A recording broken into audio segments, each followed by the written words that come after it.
Hello friends, welcome to my channel Dhruvika classes. तो मैं आपको 10th क्लास का चैप्टर नंबर 7 पढ़ा रही हूँ, ज्योग्राफी का। एंड ये लास्ट पार्ट है चैप्टर का नाम है lifeline of national economy. Now comes the topic trades. तो आपने मेरी पहले की वीडियोस में देखा होगा, मैंने आपको पूरा चैप्टर बहुत ही टॉपिक वाइज समझाया है। एंड ये टॉपिक है लास्ट। एंड ट्रेड मतलब क्या होता है? Exchange of goods among people, state and countries is referred to as trade. जब दो लोग में या दो कंट्रीज में गुड्स को एक्सचेंज हो, उस चीज को हम लोग बोलते हैं ट्रेड्स। ओके, किन्हीं दो कंट्री को के ट्रेड्स को बोलते हैं इंटरनेशनल ट्रेड। इंटरनेशनल ट्रेड हो सकती है वाटर से, हो सकती है लैंड से, हो सकती है, ठीक है। अगर किसी दो टाउन में या किसी भी विलेज में या फिर किसी इंडिया में किसी भी विलेज मतलब दो स्टेट के अंदर ट्रेड हो गई तो हम बोलते हैं लोकल ट्रेड। ओके, अच्छा, अब जितनी एक कंट्री की इंटरनेशनल ट्रेड बढ़ेगी उतनी उस कंट्री की इकोनॉमिक प्रोस्पेरिटी बढ़ेगी। मैं आपको बताती हूँ कैसे बढ़ेगी। आपको दो चीज के बारे में पता होना चाहिए, एक एक्सपोर्ट और इंपोर्ट। ठीक है, कि हम अपनी कंट्री से दूसरी कंट्री में गुड्स भेज रहे हैं। इंपोर्ट मतलब दूसरी कंट्री से अपनी कंट्री में गुड्स मंगवा रहे हैं। अब जैसे आप लोगों को पता है कि हर कंट्री में एक्सपोर्ट और इंपोर्ट दोनों पास ज़्यादा होती है।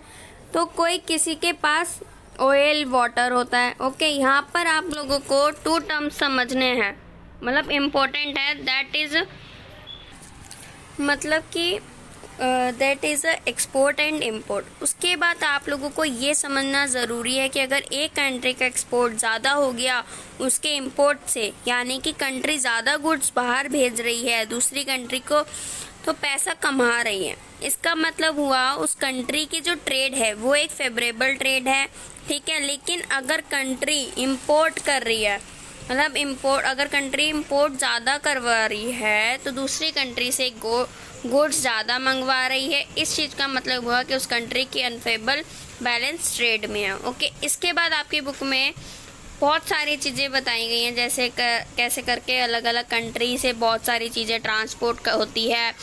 फॉर एग्जाम्पल आप लोगों की बुक में दे रखा है, उसमें बताया गया है कि इंडिया जो है पेट्रोल, ज्वेलरी, मिनरल बहुत सारी कंट्री को एक्सपोर्ट करता है।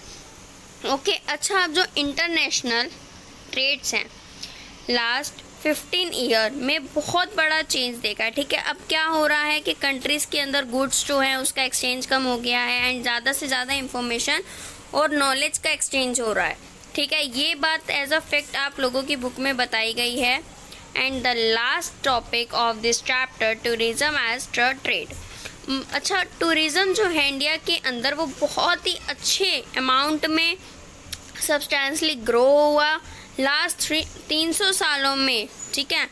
फॉरेन टूरिस्ट जो हैं 11.8% की राइज में इंडिया में आते हैं।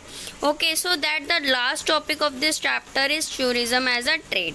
ओके, अच्छा, ये जो है इसके ऊपर शॉर्ट नोट आते हैं कई बार एग्जाम में, प्लीज़ आप ध्यान से सुनना। टूरिज्म जो होते हैं इंडिया के अंदर सब्सटेंशली बड़ा 300 सालों में फॉरेन टूरिस्ट जो हैं इंडिया में बहुत सारे अलग अलग रीज़न की वजह से आते हैं, और 2009 से लेके 2010 में 1108% 11.8% इंक्रीज हुआ है फॉरेन टूरिस्ट का इंडिया के अंदर, जिसकी हेल्प से 64,889 करोड़ का प्रॉफिट हुआ है इंडिया को, ठीक है। बेसिकली 2010 ईयर में अराउंड 6 मिलियन टूरिस्ट इंडिया आए, और जो टूरिज़्म इंडस्ट्री है अराउंड 15 मिलियन लोग एंगेज्ड हैं डायरेक्टली या इनडायरेक्टली, मतलब अराउंड 15 मिलियन लोगों को अपना रोजगार जो है सिर्फ और सिर्फ टूरिज़्म की वजह से मिलता है। टूरिज़्म जो है नेशनल इंटीग्रेशन के प्रमोट्स करते हैं। नेशनल इंटीग्रेशन को कैसे प्रमोट करते हैं कि बहुत सारे लोग अपनी कंट्री में देखने देखने आ रहे हैं, तो इस तरीके से अपना कंट्री का नेशनल इंग्रेशन प्रमोट होता है। ठीक है, टूरिज़्म की हेल्प से छोटे छोटे हैंडीकैप्ड हैं या फिर जो लोग हैं जिनके पास अपने कल्चर की इन्फॉर्मेशन नहीं है, उन लोगों को बहुत फ़ायदा मिलता है, क्योंकि वो जो छोटे छोटे लोग हैं हैंडीकैप्ड हैं और अगर जैसे लोगों के पास अपनी कल्चर की नॉलेज नहीं है, उनसे टूरिस्ट लोग बहुत सारी चीज़ें खरीदते हैं और पूछते हैं। इस तरीके से उन लोगों को प्रॉफिट होता है। प्लीज़ चैनल को सब्सक्राइब ज़रूर करें। आज ये आपका चैप्टर फिनिश होता है। Class 7th chapter number 7 geography, lifeline of national economy. Please channel को सब्सक्राइब करें एंड ज़्यादा से ज़्यादा शेयर करें। मैं कोशिश करूँगी कि ज़्यादा से ज़्यादा वीडियोस डालूँ वीक में। एंड मेरे क्या कहते हैं, अगर आपका कोई ब्रदर है, सिस्टर है 12th में, तो मैं 12th भी अपलोड करती हूँ वीडियोस, पढ़ाती हूँ। एंड प्लीज़ वीडियो को लाइक एंड शेयर ज़रूर करें। Thank you for my watching video.